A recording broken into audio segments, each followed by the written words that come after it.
నమస్కారం. ఎన్ఎక్స్టీజీ న్యూస్ కి స్వాగతం. ఈనాటి వార్తా విశేషాలు. మైనార్టీ సంక్షేమ శాఖపై సీఎం చంద్రబాబు సమీక్ష నిర్వహించారు. మైనార్టీ సంక్షేమ పథకాల పునర్వ్యవస్థీకరణపై చర్చించారు. కడప హజ్ హౌస్, గుంటూరు క్రిస్టియన్స్ భవన్ ను పూర్తి చేయాలని అధికారులను సీఎం ఆదేశించారు. నూర్ భాషా కార్పొరేషన్ ఏర్పాటు చేయాలని నిర్ణయించారు. ఇమాంలకు 10,000, మౌజన్లకు 5,000 గౌరవ వేతనం ఇవ్వాలని నిర్ణయించారు. మైనార్టీలకు లబ్ధి జరిగేలా వక్స్ భూములను అభివృద్ధి చేయాలని అధికారులను ఆదేశించారు. తిరుమల తిరుపతి దేవస్థానం విషయంలో గత ప్రభుత్వం అహంకారంతో వ్యవహరించిందని మంత్రి నాదెండ్ల మనోహర్ అన్నారు. డిప్యూటీ సీఎం పవన్ కళ్యాణ్ చేపట్టిన ప్రాయశ్చిత్త దీక్షకు సంఘీభావంగా గుంటూరు జిల్లా తెనాలలో నిర్వహించిన మహాయాగంలో ఆయన పాల్గొన్నారు. అనంతరం మీడియాతో మాట్లాడుతూ గత పాలకులకు టీటీడీ టికెట్లు అమ్ముకునే శ్రద్ధ ప్రసాదంపై లేదు. 5 ఏళ్లుగా నాణ్యత లేని లడ్డూ ప్రసాదాలు తయారు చేశారు. సంబంధం లేని వ్యక్తులకు పాలక మండలిలో నియమించారు. ఆలయ అభివృద్ధికి నిజాయితీగా పనిచేసే వారిని నియమిస్తాం. టీటీడీ ప్రక్షాళన సమయం ఆసన్నమైందని మంత్రి వెల్లడించారు.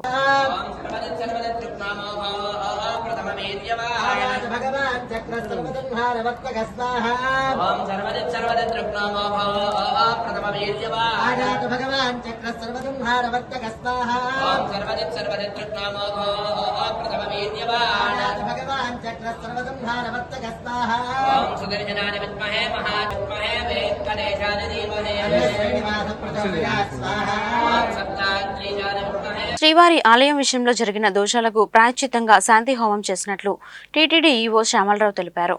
ఆలయంలో శాంతి హోమం, పంచగవ్య ప్రోక్షణ నిర్వహించారు. ఈ కార్యక్రమాల అనంతరం ఈవో ఆలయ అర్చకులు మీడియాతో మాట్లాడారు. ఆలయంలోని అన్ని విభాగాల్లో ప్రోక్షణ కార్యక్రమాలు చేసినట్లు ఆలయ ప్రధాన అర్చకులు వేణుగోపాల దీక్షితులు తెలిపారు. స్వామివారికి మహానైవేద్యం పూర్తి చేసినట్లు తెలిపారు. ప్రసాదాల తయారీ కేంద్రాల్లో ప్రోక్షణ చేస్తున్నామన్నారు. దోషం కలిగిందన్న భావన లేకుండా ఈ కార్యక్రమం చేపట్టామన్నారు. చివరిగా పూర్ణాహుతి కార్యక్రమంతో అన్ని దోషాలు తొలగుతాయని తెలిపారు. భక్తులెవరూ ఆందోళన చెందవద్దన్నారు. శ్రీవారికి వాడే ఆవు నెయ్యిలో దోషం ఉండడం వలన శ్రీవారికి సమర్పించే నైవేద్యాల్లో అపచారం ఏర్పడింది. ఈ అపచారం తొలగించుకోవడానికి ప్రాయశ్చిత్తంగా శాంతి హోమం నిర్వహిస్తున్నాం. ఈరోజు ఈ హోమం పూర్తయిన తర్వాత పంచగవ్యాలతో సంప్రోక్షణ చేయడం జరుగుతుంది. లడ్డూ పోటు, అన్నప్రసాదం పోటు, అన్ని పోట్లలో కూడా ఈ కార్యక్రమం చేయడం జరుగుతుంది. ఈ సంప్రోక్షణ కార్యక్రమం ముగించిన తర్వాత ఈ భక్తులందరూ కూడా నిర్మల హృదయంతో శ్రీవారిని దర్శించుకోవడానికి అవకాశం ఉంది. ప్రజలకు ఆరోగ్యాన్ని, ఆహ్లాదాన్ని అందించే వాకింగ్ ట్రాక్ల అభివృద్ధికి జీఎంసీ కృషి చేస్తుందని, స్థానిక వాకర్స్ అసోసియేషన్లు, స్వచ్ఛంద సంస్థలు కూడా తోడ్పాటును అందించాలని నగర కమిషనర్ పులి శ్రీనివాసులు కోరారు. సోమవారం కమిషనర్ కొరటిపాడు చెరువు వాకింగ్ ట్రాక్ను అధికారులు స్థానిక వాకర్స్ అసోసియేషన్ సభ్యులతో కలిసి పరిశీలించి సంబంధిత అధికారులకు తగు ఆదేశాలను జారీ చేశారు. ఈ సందర్భంగా కమిషనర్ మాట్లాడుతూ నగరపాలక సంస్థ పరిధిలోని వాకింగ్ ట్రాక్లు, పార్కుల అభివృద్ధికి ప్రణాళికాబద్ధంగా చర్యలు తీసుకుంటున్నామని చెప్పారు. అభివృద్ధిలో స్థానిక వాకర్స్ అసోసియేషన్, స్వచ్ఛంద సంస్థలు కూడా భాగస్వాములు కావాలని కోరారు.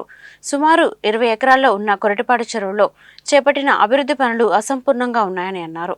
త్వరలో పనులు చేపట్టిన అర్బన్ గ్రీనింగ్ కార్పొరేషన్ ప్రతినిధులతో చర్చించి పెండింగ్ పనుల పూర్తికి చర్యలు తీసుకుంటామని కమిషనర్ వెల్లడించారు. టీటీడీ చైర్మన్ పదవి అన్యమతస్థులకు వైసీపీ ప్రభుత్వం ఎలా ఇచ్చిందని జనసేన పార్టీ రాష్ట్ర ప్రధాన కార్యదర్శి బోనబైని శ్రీనివాస్ యాదవ్, జిల్లా అధ్యక్షులు గాదే వెంకటేశ్వరరావు నిలదీశారు. దాని పర్యవసానమే తిరుపతి లడ్డు అపవిత్రమైందని పేర్కొన్నారు. కలియుగ దైవం వెంకటేశ్వర స్వామికి జరిగిన అపచారానికి చింతిస్తూ రాష్ట్ర డిప్యూటీ సీఎం పవన్ కళ్యాణ్ ప్రాయశ్చిత్త దీక్ష 11 రోజులు చేపట్టారని చెప్పారు. ఈ దీక్షకు సంఘీభావంగా మంగళవారం గుంటూరు గోరంట్ల వెంకటేశ్వర స్వామి దేవాలయంలో 111 మంది జనసైనికులు ప్రాయశ్చిత్తం దీక్షను 9 రోజుల పాటు స్వీకరిస్తున్నట్లుగా వెల్లడించారు. జనసేన పార్టీ జిల్లా కార్యాలయంలో ఏర్పాటు చేసిన మీడియా సమావేశంలో వారు మాట్లాడుతూ తప్పు జరిగిన సంగతి జగన్ మనస్సాక్షికి తెలుసన్నారు. కూటమి ప్రభుత్వం ఏపీ అభివృద్ధికి కట్టుబడి ఉందన్నారు. ప్రజల కోసం సొంతగా రూపాయి వెచ్చించని జగన్ ప్రభుత్వాన్ని విమర్శించే అర్హత లేదన్నారు. రాష్ట్ర ప్రభుత్వం సిట్ దర్యాప్తుకు ఆదేశించిందని, ఇక అన్ని విషయాలు వెలుగులోకి వస్తాయని అన్నారు. అన్ని కులాలు, అన్ని మతాలు వారు ఆరాధించే ఆరాధ్య దైవం వెంకటేశ్వర స్వామి సన్నిధిలో ప్రతి ఒక్కరూ కూడా పవిత్రంగా భావించేటువంటి ప్రసాదాన్ని, లడ్డూ ప్రసాదాన్ని అపవిత్రంగా తయారు చేసినటువంటి గత ప్రభుత్వ పాలకులను అందరూ కూడా ప్రశ్నిస్తూ ఉంటే వారు మాత్రం జరిగిన తప్పుని ఒప్పుకోకుండా డైవర్షన్ పాలిటిక్స్ అంటూ వాళ్ళు డైవర్షన్ పాలిటిక్స్ చేస్తూ ప్రజలను మభ్యపెట్టాలని చూస్తూ ఉన్నారు. ఇది ఎక్కడా కూడా రాజకీయంగా మాట్లాడేటువంటి మాటలు కాదు. శాస్త్రీయబద్ధంగా పరిశోధన జరిపి ల్యాబుల్లో టెస్టులు చేసి ఇందులో యానిమల్ ఫ్యాట్ ఉందని చెప్పి నిర్ధారించిన తర్వాతనే మా నాయకులు చంద్రబాబు నాయుడు గారు కానివ్వండి, పవన్ కళ్యాణ్ గారు కానివ్వండి మాట్లాడటం జరుగుతూ ఉంది. గతంలోనే వైవి సుబ్బారెడ్డి గారిని, భువన కరుణాకర్ రెడ్డి గారిని టీటీడీ చైర్మన్గా ప్రకటించినప్పుడే రాష్ట్ర వ్యాప్తంగా కూడా అందరూ కూడా ముక్కును వేలేసుకున్నారు.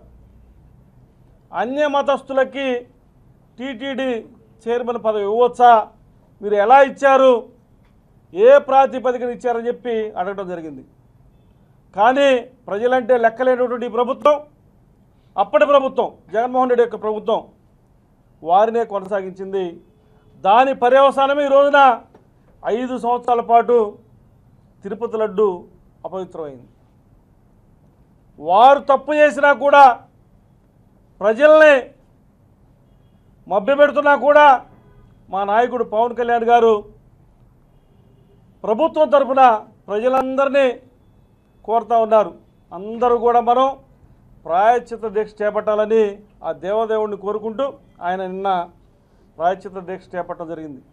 అంటే ఒక తప్పు జరిగింది, తెలుసో తెలియకో తప్పు జరిగింది, మనకు తెలియదు. ఆ రోజున గత ప్రభుత్వంలో ఉన్నటువంటి జగన్మోహన్ రెడ్డి ప్రభుత్వంలో ఉన్నటువంటి ప్రతి అధికారికి, ప్రతి టీటీడీ బోర్డు మెంబర్కి, ప్రతి ఆ రోజు ఉన్నటువంటి చైర్మన్కి జగన్మోహన్ రెడ్డి మంత్రులతో సహా అందరికీ తెలిసే విషయం.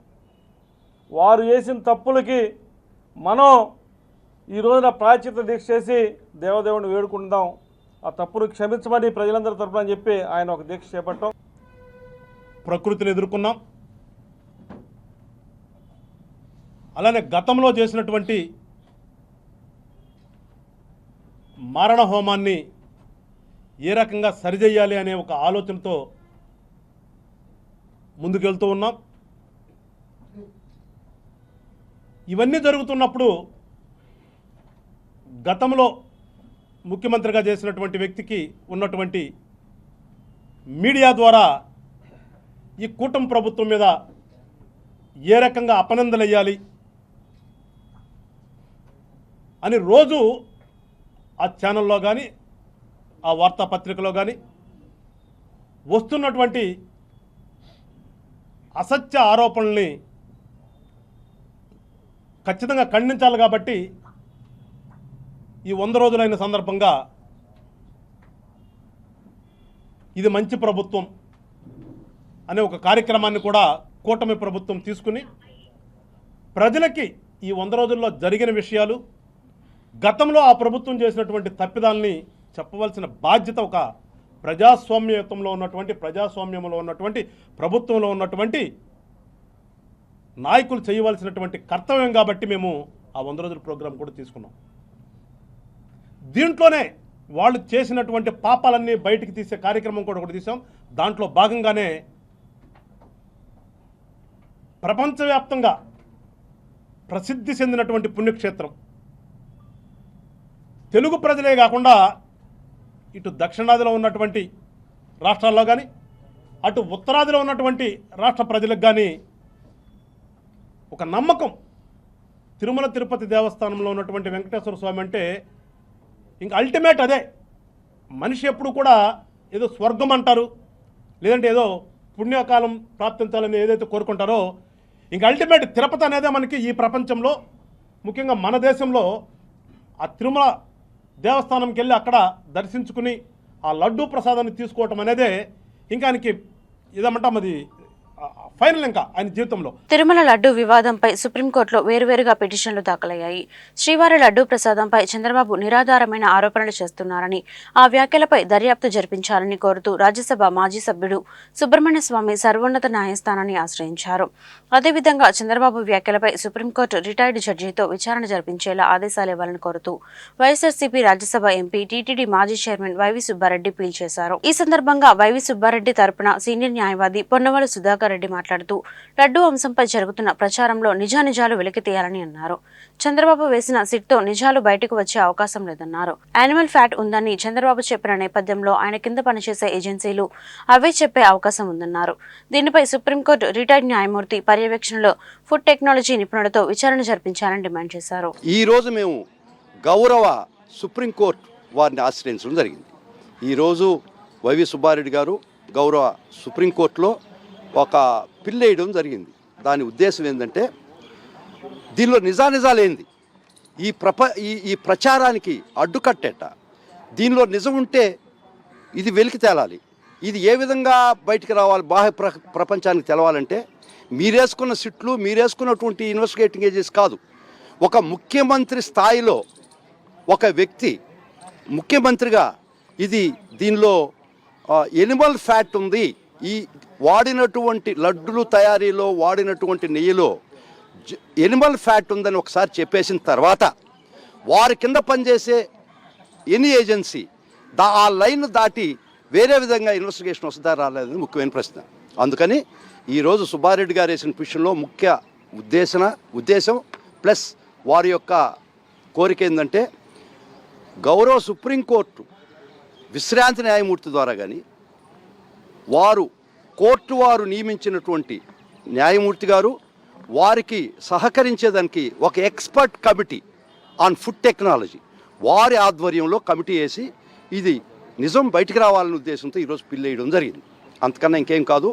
ఇక్కడ దోషులను ఎవరు రక్షించాలని కాదు, నిజంగా జరిగిందా లేదా, జరిగితే దీని కారణాలు ఏంది, జరగకపోతే ఈ తప్పుడు ప్రచారానికి, దుర్మార్గమైన ప్రచారానికి తెరదించండి అని ఒక కోరికతో మాత్రమే గౌరవ రాజ్యసభ మెంబర్ గారు, గత టీటీడీ మాజీ చైర్మన్ గారు ఇది ప్రపంచానికి, బాహ్య ప్రపంచానికి, శ్రీవారి భక్తుల మనోభావాలకి వారికి అర్థం కావాలనే ఉద్దేశంతో ఈరోజు పిల్ వేయడం జరిగింది. ప్రజా సమస్యలను పరిష్కరించడమే తొలి ప్రాధాన్యతగా తీసుకుంటున్నామని జిల్లా కలెక్టర్ నాగలక్ష్మి స్పష్టం చేశారు.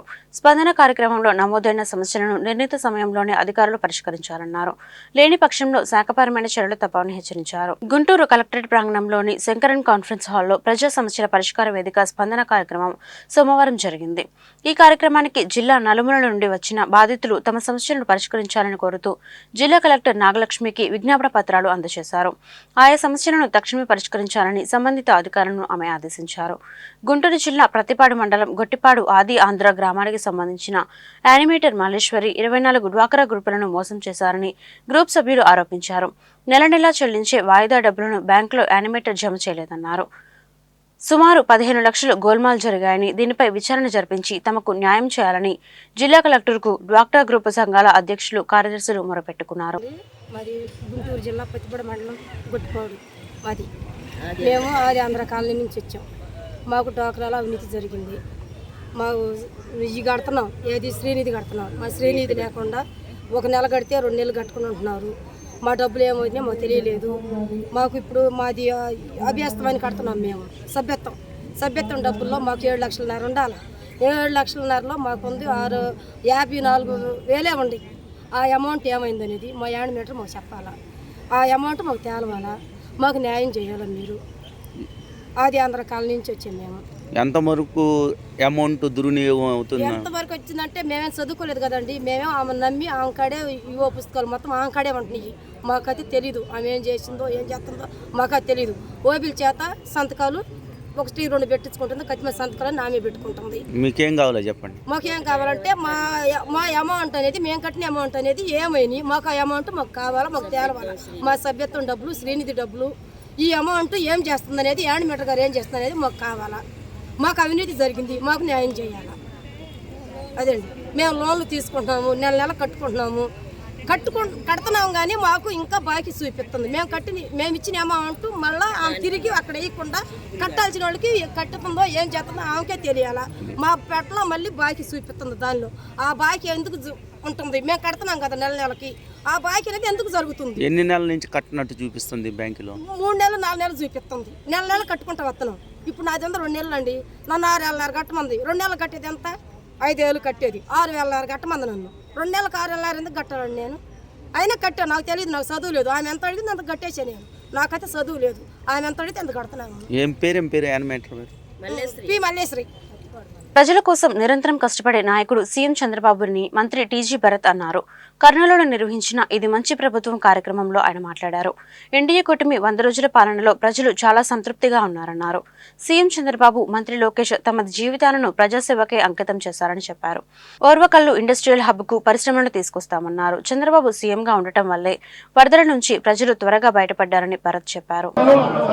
నా నియోజకవర్గంలో ఈరోజు 2 ప్రారంభోత్సవం జరుగుతోంది. సెకండ్ ఫేజ్లో, థర్డ్ ఫేజ్లో ఇంకొకటి గవర్నమెంట్ హాస్పిటల్లో కూడా థర్డ్ ఫేజ్లో వస్తుంది. మొత్తం కర్నూలు నియోజకవర్గంలో 3 అన్నా క్యాంటీన్స్ రాబోతున్నాయి. ఇవన్నీ కూడా లాస్ట్ టైం రాక్షస ప్రభుత్వం మూసేయడం జరిగింది. అదేదో తెలుగుదేశం పార్టీకి కడుపు కొట్టినట్లు అనుకుంటారు, బట్ ప్రజలకి కడుపు కొట్టినట్లు. లాస్ట్ 5 ఏళ్ల నుంచి అన్నా క్యాంటీన్ మూసేయడంతో ప్రజలకి కడుపు కొట్టినట్లు అనమాట. ఇది చాలా క్లోజ్లీ అంటే గుండెకి దగ్గరలో ఉండేది. నాకు చాలా ఇష్టమైన అన్నా క్యాంటీన్. ఎందుకంటే ప్రజలు హ్యాపీగా 5 రూపాయలకి high quality food, breakfast, lunch, dinner, ఈ 3 పూటలకి 15 రూపాయలకి మంచి క్వాలిటీ, హై అండ్ క్వాలిటీతో మనకు ఫుడ్ వస్తుంది. అదే దాదాపు నాకు తెలిసి 75 రూపాయల వరకు ఖర్చు అవుతుంది గవర్నమెంట్కి. అయినా ముంబై నటి కాదంబరి జత్వాని కేసులో A1 నిందితుడిగా ఉన్న కుక్కల విద్యాసాగర్ రిమాండ్ రిపోర్ట్ను పోలీసులు కోర్టుకు సమర్పించారు. నిందితులుగా పలువురు ఐపీఎస్ అధికారుల పేర్లను అందులో చేర్చారు. A2గా పిఎస్ఆర్ ఆంజనేయులు, A3గా కాంతి రాణా, A4గా వెస్ట్ జోన్ మాజీ ఏసీపీ హనుమంతరావు, A5గా ఇబ్రహీంపట్నం మాజీ సీఐ సత్యనారాయణ, A6గా విశాల్ గున్ని పేర్లు చేర్చారు. ఈ కేసులో ఏపీ ప్రభుత్వం ఇప్పటికే 5గురిని సస్పెండ్ చేసింది. అదేవిధంగా విద్యాసాగర్, కాంతి రాణా, ఆంజనేయులు, విశాల్ గున్ని కుమ్మక్కైనట్లు రిమాండ్ రిపోర్టులో పోలీసులు వెల్లడించారు. కాదంబరి జత్వానిని అక్రమంగా అరెస్ట్ చేసినట్లు పేర్కొన్నారు. విద్యాసాగర్ను డెహ్రాడూన్ నుంచి రైలులో అర్ధరాత్రి తీసుకొచ్చిన పోలీసులు ఇబ్రహీంపట్నం పోలీస్ స్టేషన్కు తీసుకెళ్లిన సంగతి తెలిసిందే. అక్కడ నుండి విజయవాడ ప్రభుత్వ ఆసుపత్రికి తరలించి వైద్య పరీక్షల అనంతరం న్యాయమూర్తి ఎదుట హాజరుపరిచారు. న్యాయమూర్తి వచ్చే నెల 4 వరకు రిమాండ్ విధించగా విజయవాడ సబ్ జైలుకు తరలించారు. గుంటూరు నగరంలో స్థానిక సమస్యల పరిష్కారం కోసం ప్రజలు ఇస్తున్న అర్జీలను క్షేత్రస్థాయి అధికారులు నేరుగా పరిశీలించి అర్జీలు పునరావృతం కాకుండా శాశ్వత పరిష్కారానికి చర్యలు తీసుకోవాలని గుంటూరు నగరపాలక సంస్థ కమిషనర్ పులి శ్రీనివాసులు స్పష్టం చేశారు. సోమవారం నగరపాలక సంస్థ కౌన్సిల్ హాల్లో పీజీఆర్ఎస్ నిర్వహించారు. ఈ సందర్భంగా కమిషనర్ పీజీఆర్ఎస్ కార్యక్రమం ద్వారా ప్రజల నుండి అర్జీలు తీసుకుని అధికారులతో మాట్లాడుతూ ప్రతి సోమవారం గత వారం అందిన అర్జీల పరిష్కారాలపై సమీక్ష చేస్తామని, కనుక ప్రతి అర్జీ సమగ్రంగా పరిష్కారానికి చర్యలు తీసుకోవాలన్నారు. అర్జీలు పునరావృతం కాకుండా నాణ్యమైన పరిష్కారానికి విభాగాధిపతులు ప్రత్యేక శ్రద్ధ చూపాలన్నారు. క్షేత్రస్థాయి అధికారులు అర్జీలను నేరుగా వెళ్లి పరిశీలించి పరిష్కారానికి కృషి చేయాలన్నారు. పారిశుద్ధ్యం, త్రాగునీటి సరఫరా, రోడ్ల ఆక్రమణ వంటి సమస్యల పరిష్కారం కోసం ప్రజలు జీఎంసీ కార్యాలయానికి వస్తున్నారని అవి స్థానికంగానే పరిష్కారం చేయాలన్నారు. ఫిర్యాదులకు ఇచ్చే ఎండోర్స్మెంట్ ను ఆయా విభాగాధిపతులు పరిశీలించాలన్నారు. ప్రజల నుండి అందే అర్జీలు, ఫిర్యాదుల నమోదుకి ప్రతి విభాగంలో ప్రత్యేకంగా రిజిస్టర్ ఏర్పాటు చేసుకోవాలన్నారు. ఫిర్యాదుల పరిష్కారం అనంతరం ఫిర్యాదుకి సమాచారం తెలియజేయాలన్నారు. సమస్య పరిష్కారంకు ముందు తర్వాత ఫోటోలు జత చేయాలన్నారు. నియోజకవర్గ ప్రజలకు అన్ని రకాలుగా అండదండలుగా ఉండేందుకు తోడుంటామని తూర్పు నియోజకవర్గ వైఎస్ఆర్సీపీ సమన్వయకర్త షేక్ నూర్ ఫాతిమా స్పష్టం చేశారు. గుంటూరు నగరంలోని చిరు వ్యాపారాల సమస్యలను పరిష్కరించాలని గుంటూరు నగరపాలక సంస్థ కార్యాలయంలో కమిషనర్ పులి శ్రీనివాసులను వైఎస్ఆర్సీపీ తూర్పు నియోజకవర్గ పరిధిలోని కార్పొరేటర్లతో కలిసి వినతి పత్రాన్ని అందజేశారు. ఈ సందర్భంగా ఆమె మాట్లాడుతూ కొన్ని సంవత్సరాలుగా కుటుంబ పోషణ నిమిత్తం ఎటువంటి ఆధారం లేకుండా గుంటూరు తూర్పు నియోజకవర్గ ప్రజలు కొత్తపేట, రైల్వే గేట్, గణేష్ నగర్, లాలాపేట, పట్నం బజార్, జెండా చెట్టు సెంటర్లో తోపుడు బండ్లపై వివిధ రకాలుగా చిరు వ్యాపారాలను చేస్తూ జీవనం సాగిస్తున్న వారిపై ఎటువంటి హామీ ఇవ్వకుండా ఆయా ప్రాంతాల్లో కొద్ది రోజుల క్రితం కార్పొరేషన్ సిబ్బంది ద్వారా వారి తోపుడు బండ్లు మరియు ఇతర సామాగ్రి తొలగించడంతో వారి జీవనోపాధి పోయిందని పేర్కొన్నారు. అందునిమిత్తం నగరపాలక సంస్థ కమిషనర్ కలిసి వారి కుటుంబాలకు జీవనోపాధి కోసం సహకారాన్ని వీధి వ్యాపారులకు ఐడి కార్డ్స్ ఇచ్చి భరోసా కల్పించాలని కోరారు. ఈ కార్యక్రమంలో డిప్యూటీ మేయర్ వనామ బాలవజ్రబాబు, మహిళా కార్పొరేటర్లు ఫర్జానా, మర్రి అంజలి, మల్లవరపు రమ్య, రామబోయిన అజయ్ యాదవ్, అబీద్ బాషా, మొహమ్మద్ ఎట్ల రవి, అగ్గిపెట్టి రాజు, పునీరి నాగేశ్వరరావు, తుమ్మెటి శ్రీను, మర్రి సత్యనారాయణ, దూపాటి సల్మోన్, ఆయుబ్ జానీ తదితరులు పాల్గొన్నారు. ఈ వార్తలు ఇంతటితో సమాప్తం. మరొక బులెటిన్లో మళ్ళీ కలుద్దాం. నమస్కారం.